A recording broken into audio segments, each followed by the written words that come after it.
Okay, good morning. Well, today I'm going to do a bit of a different format. Instead of filming myself, I'll be recording this thing through my screen or through Streamlabs. Yeah, today I just want to kind of react. Well, not really react. I'm going to have an actual topic to talk about.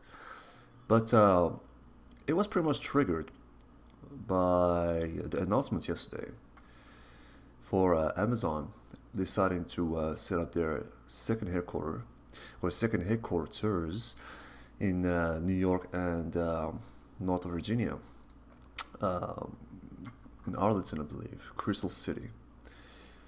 Uh, so the topic of today, instead of going on the whole thing about renting, how Amazon headquarters to the process was evil, like capitalism, yada yada yada yada. I mean, what can you expect from these days? Outrage, outrage, outrage everywhere. Uh, hmm.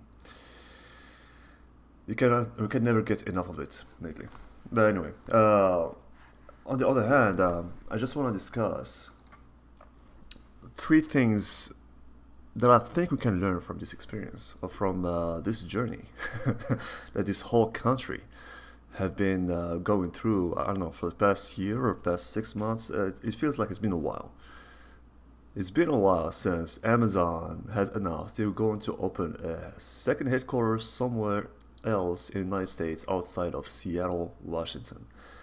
And finally, we get to conclusion. I think a lot of analysts and predictors were predicting correctly Washington D.C. metro area, just for the nature of the Jedi project with the United States Department of Defense.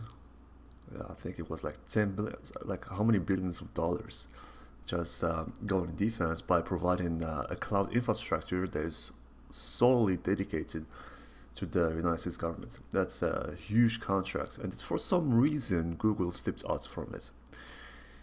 I don't think Google slipped out from it because of ethical issues, but we'll learn more in the future what's going on. But anyway, and the second headquarters, second headquarters, HQ2, it just happened to be in New York, in the Queens.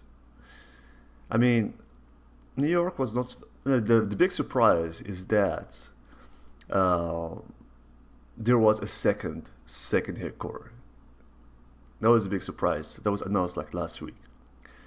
And that's probably one thing you can learn as well. If you've read Sun Tzu, The Art of War, in the very first chapter, in Laying Your Plans, it says you need to be unpredictable. This guy, he tells the whole world we are going to have like one second headquarter. And he goes and announces two second headquarters. I don't know if that's even a valid English sentence. But it is a classic strategic move is that you have to be unpredictable. Honestly, this was not in my notes. It just like jumped into my mind just like talking about it. But the value of being unpredictable, and that's why all these people have been outraged. So one thing is that he's acquiring this strategic position in New York, close to New York City, and in a high density and relatively low cost area that is in the Queens. The Queens in New York, as I remember and as far as I know, it's much cheaper than being in New York City or Manhattan, and it normally houses a lot of blue collars or like some white collars as well. Like it's very highly, it has like a high density of workers in there. So it's very strategic. You have because Amazon, if you know anything about the CEO, he's very thrifty when it comes to running his company.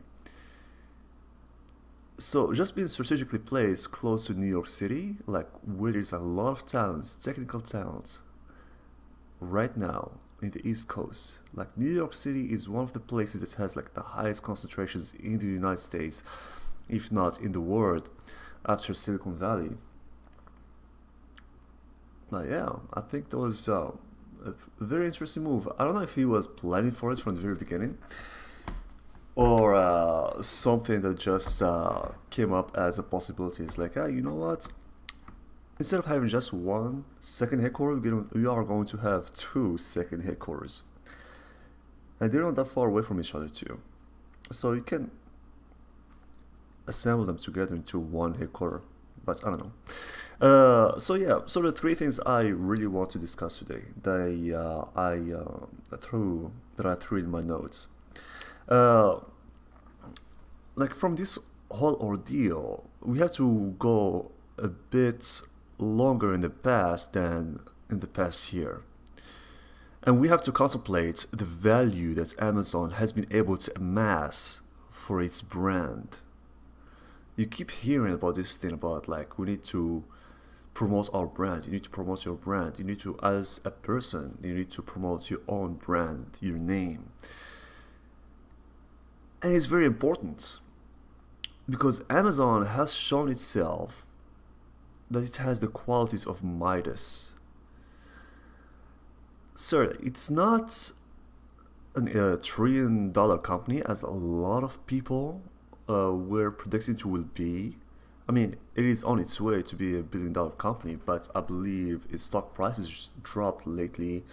I don't remember why exactly, but the whole economy is a bit going up and down lately. But it's very important to acquire that brand, and you cannot acquire the brand if you cannot acquire the resources to back up that brand. What I mean by that, in the previous video, I was talking about how it is important for you to invest in yourself. This guy clearly invested in himself. He learned a lot of valuable skills that allowed him to start a company and then grow the company from garage to being a multi-billion-dollar worth company. It is absolutely stunning, and it was not an overnight success. As we say, like Rome was not built in one night or one day. It took a while, especially if you compare to other, because Amazon is, to be honest, is considered a technology company, especially if you consider that AWS, the Amazon Web Services, that's the branch of Amazon that's making the most profit. So by all means, Amazon is a technology company. It's not a store. It has a storefront. That's it. It just acts as a store, like McDonald's. McDonald's is not a fast food company. McDonald's is a real estate company. And they went through the same story that Amazon that is going through, or Amazon is going through the same kind of pattern as McDonald's to a certain extent. We can debate this. But the main takeaway from this first point, in order for you to build a brand, you need to have some resource to back up that brand. Like in Amazon, it's been very, very efficient in being able to provide customer satisfaction. Like your package will come by your house within 2 days. You don't need to lift a finger. Like the only thing you need to do is push a finger to click on the mouse to select the product that you want. Everything is already pre-selected and presented to you on a web page. Like how easy can it be? Or like on your phone, just like click, click, swipe, swipe, and that's it. You get the products all the way to your house, to your front door. It's absolutely amazing. The second thing is, I mean, all these points right here are going to relate to each other at the end. The second point is that by having that capital or that resource, you need to have control over it. I don't know like how much percentage Bezos has like control over the Amazon shares, but I am sure it's over 51%. He has absolute control over the company. The same thing you can see like in other companies, like Bill Gates. I don't know if he still does, but Bill Gates, like RIP, Elon Musk. But for like some of the great CEOs, like most of them, they keep that majority. They are the majority shareholder when it comes to the company. And the last thing I would like to talk about is this whole experience just demonstrated how important for you to be good at selling, or how important for you to learn how to sell and negotiate. Because having all this good stuff, having a brand, having this control over the resources, having these valuable resources that you have in the first place. But the most important thing that we need to remember over here is that all of these guys are useless. All these resources are useless if you're not able to negotiate for yourself by using those resources as a leverage during your negotiations.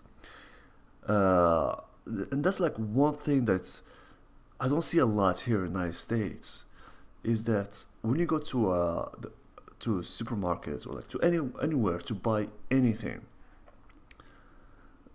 in the United States you don't have this culture of negotiation, of haggling.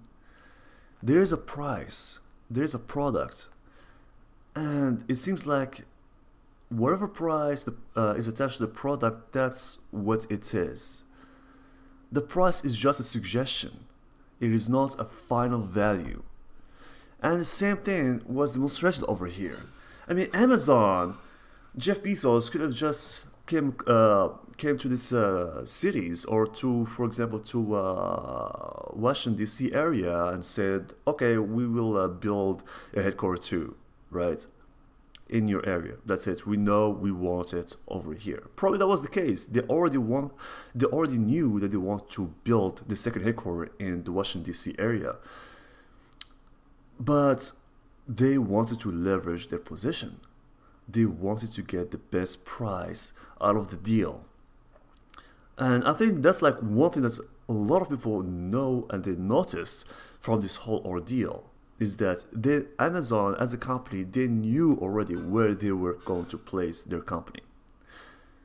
But a lot of people are complaining that this whole process kind of made the rich get rich. I'm going to go back to this saying later, but what I'm trying to say is that Amazon is kind of tricking the system. They're not tricking the system. They have all these things that a lot of these municipalities, they really want to acquire. Like, for the number one thing that government officials and municipalities care about is taxes. Because if you increase taxes, their paycheck gets fatter. Their paycheck gets bigger. And they want that.